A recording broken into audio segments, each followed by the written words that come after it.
Hey everyone, Brandon with Therapeutic Fragrance. What are you guys wearing right now? Nighttime, daytime for you? What's your scent? I currently in the morning here just put this on. I wear two fragrances when I do this. This is Abel's Gray Labdanum. It's my favorite from the house of theirs. We'll get to a review of it soon. I'm already, it's full bottle worthy. I really like that one. You know what it means when I own the bottle. It's special if it makes the collection. This is Hiram Green's Arbole. You guys already know that. If you can pronounce it better than me, that's great. Do my best. Part of my patchouli, without even knowing it. Read what it is. It has all the ingredients. More than 50% of the patchouli's had. Your vanilla, your wood, your patchouli. It's in here. Anyway, stay tuned for the review. I'm excited. Hope you are.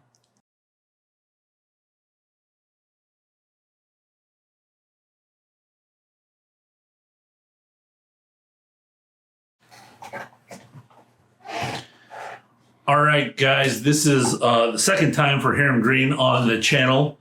Hyde was the first one. Wasn't sure what bottle I was going to get from them. You never know. Might end up going more with these guys.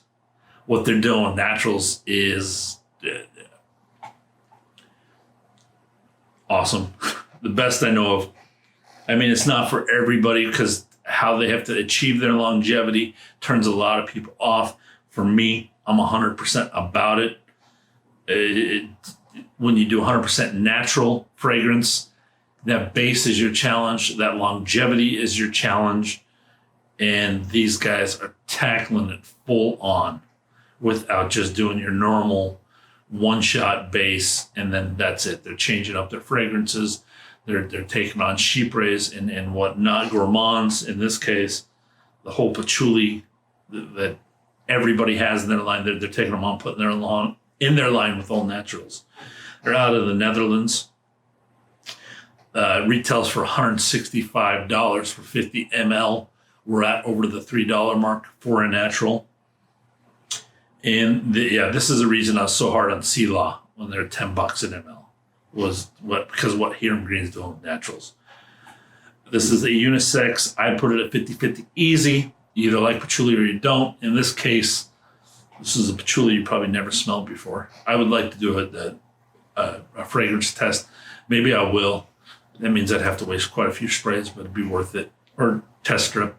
Get at a fragrance review meetup or something and have 10 to 20 reviewers blind sniff this and see if they can pick out two prominent notes, because patchouli is listed as a prominent note. I wouldn't pick it out at all, and see how many people did it. That's how well a natural patchouli does over that synthetic one we're all used to. This is a warm and woody fragrance that takes its name and spirit from Lorca's eponymous poem, ostensibly simple yet subtly complex. This is an unashamedly romantic fragrance for those who dare to dream. That's what they have. It is by Hiram Green, launched in 2016. Notes on this one: patchouli, cedar, sandalwood, vanilla, and tonka bean. Currently is getting a 3.81 out of 5 on Trade Granaga with 108 votes. This is what I'm talking about. This is like a butterfly around, just circling around you, and you can't catch it, and it's just beautiful, floating in the air, springtime kind of thing. And this is some of the best vanilla ever. The patchouli in this is so nice.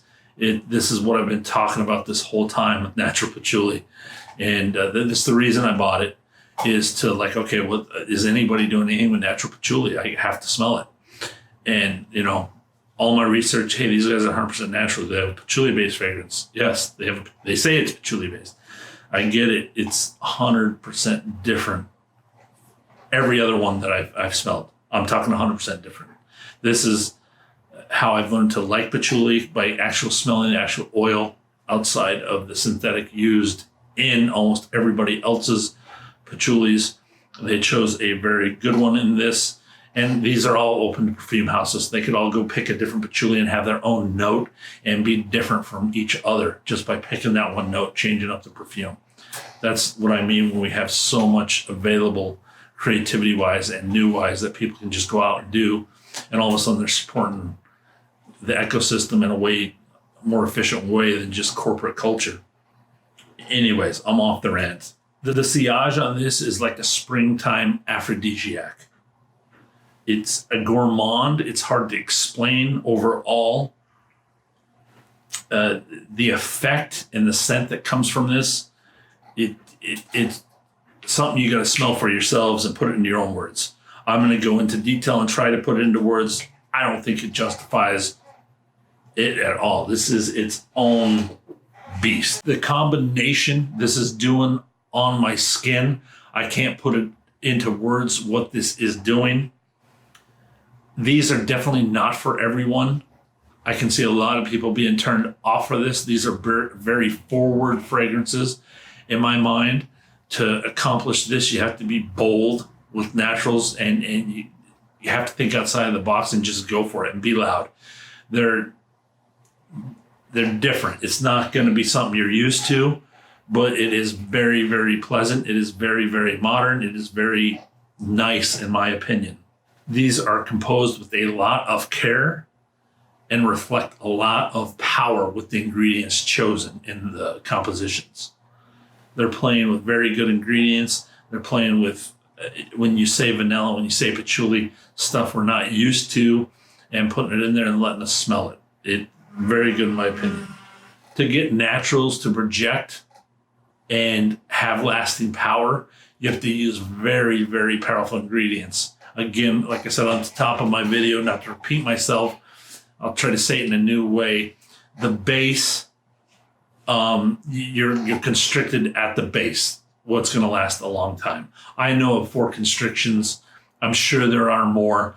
This is based on what I've been smelling in naturals. You got your citrus musk, you got your oud, sandalwood, and then you have your resins.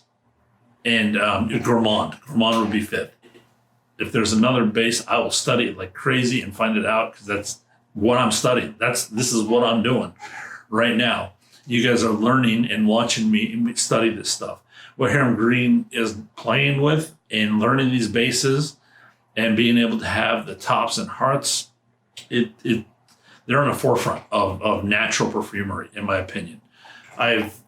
If I see a natural perfumer, I buy their samples if they have samples. I'm not going to drop over $50 on a bottle and a blind buy.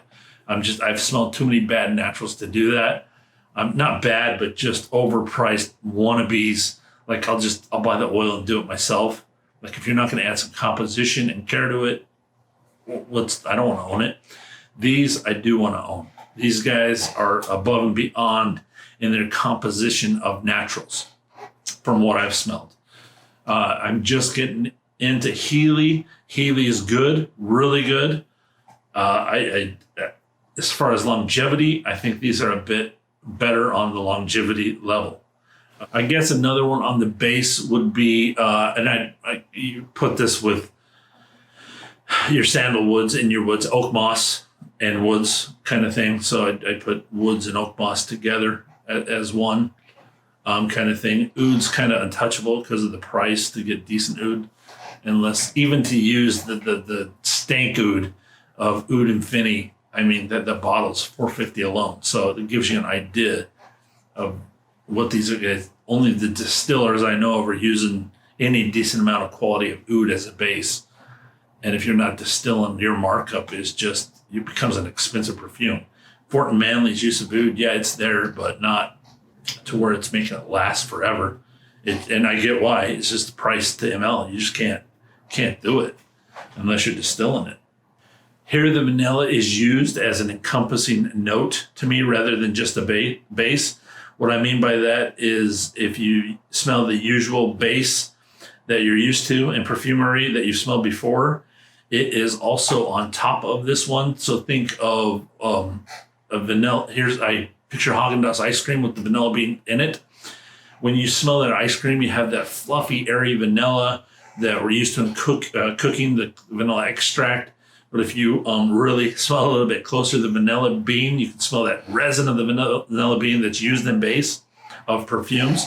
He puts in both on here and creates this circle around the patchouli that is genius. I talked about this with Amen by Mugler and a lot of other kerosene. That they put a sweet, they weren't using the vanilla per se, but they're using a sweet on top. In this case, he's using an airy vanilla and then an all natural patchouli and then a nice bean, tonka bean with a vanilla bean in there and creating that just flow of scent that is just beautiful for the patchouli. Smartest thing I've seen done to patchouli, and everybody it seems has done it. If you read the notes, and I've listed them all through my patchouli videos, sweet patchouli, sweet vanilla kind of thing. But here you can't, and the patchouli is so encompassed, it doesn't have a sharpness on it at all. Like I said, I would like 20 reviewers and see if they can pull out patchouli as a note on this. It'd be a fun test. That'd be a fun video. If I have a chance, I'm going to do it. I'll waste the sprays and let them even go on skin. I want to know what patchouli he's using in the middle. It's one of the most beautiful patchoulis I've smelled. It's different from what you know. It's like oud. Oud's done this to me. Sandalwood's done this to me. Now patchouli's doing it to me. I'm learning that vetiver is the same way. So once you learn from these different regions, it picks up the nuances from the soil. Same with wine. Same with all the stuff that people are into. This is no different. And it just got this beautiful earthy nuance that it's well chosen in this perfume. This is a must sample for you guys. Like to hear other people's opinion on this, focused on that patchouli note kind of thing. The vanilla airy note, if you're not into gourmands, I can see people putting this down right away. It's not that I love gourmands or whatnot. I love perfumery. I love creativity. And I've placed them as mood fragrances in my collection for that reason. Not daily, but yeah, definitely. I've put daughter's birthday party. This is a perfect one to have for her birthday party and stuff like that. Fun stuff. Yeah. So when I talk about good compositions and blending, you spray this on first spray and you take that first sniff and you can't pull out every note that's listed in there. You have to search for it. You have to seek it out. That's what that's what I like in good compositions and good blending, good perfumery kind of thing. When the fume is so good that you really don't know what is what. And then as it's suggested or as the notes are there, you're picking up, oh, that's very familiar. That's very familiar. You're smelling these ingredients in a different way, blended perfectly together. Same with food. When you have 30 spices put together in a certain way and it hits your tongue on all different layers and effects, and it just melts together, the acidic, the bitter, the sweet and the sour, and all of a sudden it's a good bite kind of thing. Same with perfumery with that sniff that you go through. It's an artwork to when you sniff and all of a sudden you're like, whoa, what is going on here kind of thing. The first time you smell this, it's so different that's how it is. And then as soon as you get the vanilla, okay, yeah, it's definitely gourmand here. And then patchouli, and you're just trying to search out that patchouli. I still wouldn't know it was patchouli based on every patchouli I've known in perfumery. I only know it by the oils that I've been smelling on my own, that it's patchouli. Arbole could totally be a lesson in the note of vanilla. I think, to me, this is the prominent note in the perfume, and it could be a lesson to all perfumers on the note of vanilla. And anybody that, if you were seeking out what vanilla could be in perfumery, I would come here first. It's layered top, heart, and base. It hits, especially with the tonka bean, it's hit on all three layers. And any vanilla lovers out there, this is a must try for you. Absolutely must try for vanilla lovers on this one. Don't let that green juice fool you. This is one of the best vanilla wearings I've ever had. And I don't say that lightly. There's a vanilla musk that I just absolutely adore that I'll be reviewing on this channel later. But as far as top, heart, and base, and that vanilla not staying the same and actually changing nuances with the perfume wearing, it's a total study of vanilla on this perfumery. The buttery powder core comes into play with the sandalwood. So not a full-on butter. Imagine, I've described the vanilla to a T, probably over described it. So now we have sandalwood and now we have cedar coming into play in this dry down, taking that vanilla bean base dye down that we're used to. That's what he's using for the base is like the vanilla bean effect that I talked about. Now let's put an ice cream cone around it in the form of sandalwood. You get that nice buttery smell that surrounds it, that butteriness sandalwood I talk about all the time. Not quite Mysore. This is a softer sandalwood. I think it was said Australian sandalwood in the notes. I definitely don't think this is a Mysore.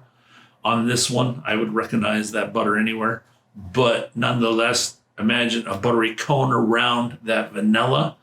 And then all of a sudden, on top, you got to put your sprinkles on, right? But the sprinkles are shaved cedar dust. We're not talking about eating. We're talking about smelling here. Shaved cedar dust.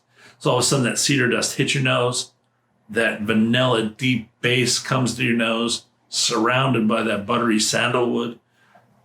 Guys, this is a great perfume. Great top, heart, base. It's got all three. It's 100% natural. Hiram Green is rocking it out of the park.